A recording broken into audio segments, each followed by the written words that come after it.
বিসমিল্লাহির রহমানির রহিম। শুভ সকাল সকলকে। ইউটিউব চ্যানেল বিপার বিডির পক্ষ থেকে শুভেচ্ছা জানাচ্ছি। বিপার বিডির প্রতিদিনের আয়োজন, আজকের পত্রিকার প্রধান প্রধান শিরোনামগুলো আপনাদেরকে জানিয়ে দিব। প্রথমে অনুরোধ থাকবে, যারা আমাদের চ্যানেলে নতুন তারা চ্যানেলটি অবশ্যই সাবস্ক্রাইব করবেন। আপনারা জানেন আজ 3রা সেপ্টেম্বর মঙ্গলবার।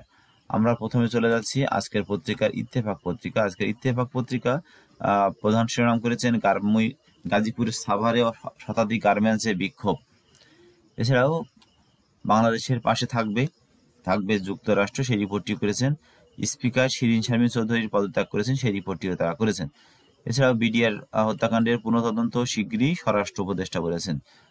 আজকের দৈনিক সমকাল পত্রিকা রিপোর্ট করেছে। সমকাল পত্রিকার আজকের প্রধান রিপোর্ট, অসাধ্য সাধন করত সাধনের পরিবার, একটি রিপোর্ট তারা করেছেন।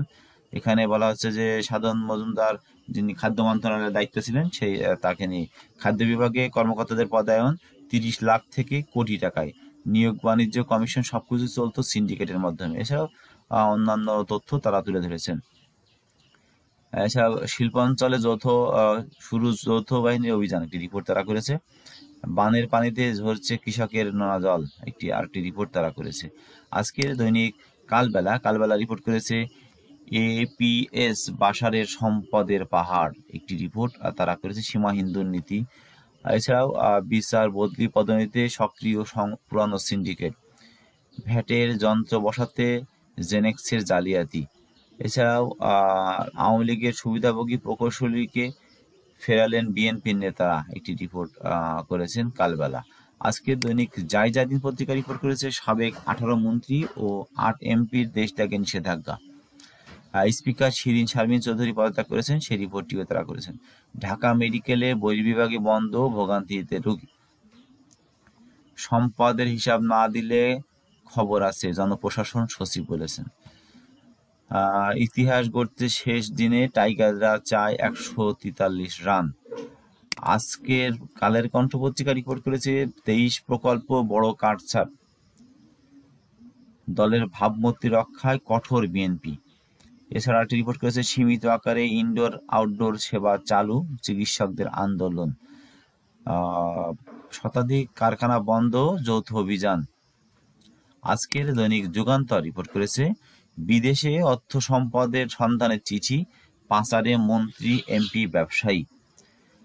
ফাউন্ডেশন নামে নজরানার বাণিজ্য, শহীদুল বেনজির হাবিবের হাতেই পুলিশের সর্বনাশ, এটি রিপোর্ট তারা করেছে।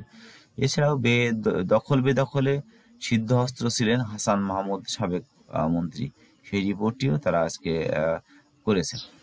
আজকে দৈনিক আমাদের সময় রিপোর্ট করেছে 50 প্রতিষ্ঠানের ক্ষতি 2500 কোটি টাকা। এছাড়াও সাবেক 26 মন্ত্রী এমপির দেশ ত্যাগে নিষেধাজ্ঞা দিয়েছে, সেই রিপোর্টটিও তারা করেছে। লিটনের টাকা কামানোর মেশিন ছিল নগর ভবন। দলের বিশৃঙ্খলা রোধে কঠোর অবস্থানে তারেক, এটি রিপোর্ট তারা করেছে। কাঁদলেন হাজী সেলিম, রিমান্ডে গোলাপ, কারাগারে টিপু মুন্সি। ডিবি হারুনের সহযোগী মাহমুদুলের অঢেল সম্পদ, এটি রিপোর্ট আজকের আমাদের সময় করেছে। আজকে দৈনিক মানবকণ্ঠ রিপোর্ট করেছে আধিপত্যের লড়াইয়ের অচল অবস্থা, শিল্পাঞ্চলের শ্রমিক অসন্তোষ, বাংলাদেশের সঙ্গে আরও জোরদার চায় যুক্তরাষ্ট্র। সব হাসপাতালের বহির্বিভাগের সেবা চালু, খোলা থাকবে প্রাইভেট চেম্বার। এখনো বাইরে 46,000 অস্ত্র, জমা সময় আজ শেষ। এছাড়াও তত্ত্বাবধায়ক সরকার ব্যবস্থা সংবিধানে ফিরিয়ে আনা হবে, রিপোর্ট করেছে মানবকণ্ঠ। আজকে দৈনিক বাংলাদেশ প্রতিদিন রিপোর্ট করেছে সীমিত সেবা, সীমাহীন দুর্ভোগ, সতর্ক বিএনপিতে জিরো টলারেন্স, সম্পদের হিসাব না দিলে ব্যবস্থা। এছাড়াও দিলীপের ভেজাল, মদে সর্বনাশ। এখনো পানিবন্দী 6 লাখ পরিবার, প্রাণহানি বেড়ে 67, রিপোর্ট একটি করেছে। এছাড়াও রোহিঙ্গা প্রত্যাবর্তনের চীনের সহায়তা চায় জামাত, একটি রিপোর্ট আজকে করা হয়েছে। আজকে দৈনিক নয়া দিগন্ত পত্রিকা রিপোর্ট করেছে পিলখানা হত্যাকাণ্ডের পুনঃতদন্ত ও বিচার হবে, স্বরাষ্ট্র উপদেষ্টার মন্তব্য। এছাড়াও আরেকটি রিপোর্ট তারা করেছে বাংলাদেশের রাজনীতি আর আগের অবস্থানে নেই, এই চ্যালেঞ্জ বুঝেই ভারতকে কাজ করতে হবে, একটি রিপোর্ট আজকে করা হয়েছে। হাজী সেলিম 5 দিনের রিমান্ডে, সেই রিপোর্টই নয়া দিগন্ত করেছে। আজকের দৈনিক সংগ্রাম রিপোর্ট করেছে বাংলাদেশের সঙ্গে সম্পর্ক জোরদারের আশ্বাস যুক্তরাষ্ট্রের, ডক্টর ইউনূসের সাথে চার্জ দ্য অ্যাফেয়ার্সের সাক্ষাৎ। দেশে 18 মন্ত্রী ও 8 এমপির দেশ ত্যাগে নিষেধাজ্ঞা। আগামী দিনগুলোতে দুই দেশের জনগণ সরকার পার্টি টু পার্টি আরও ক্লোজলি কাজ করার সুযোগ পাবে, ডক্টর শফিকুর রহমান বলেছেন চীনের রাষ্ট্রদূতের সাথে সাক্ষাৎ শেষে। আজকের দৈনিক বণিক বার্তা রিপোর্ট করেছে ডলারের বাজারে কোনো অস্থিরতা নেই। জাতিসংঘের সাধারণ অধিবেশন, অপ্রয়োজনীয় প্রতিনিধি দল নেবেন না প্রধান উপদেষ্টা।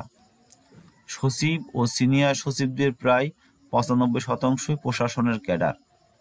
এটি রিপোর্ট আজকের বণিক বার্তা করেছে।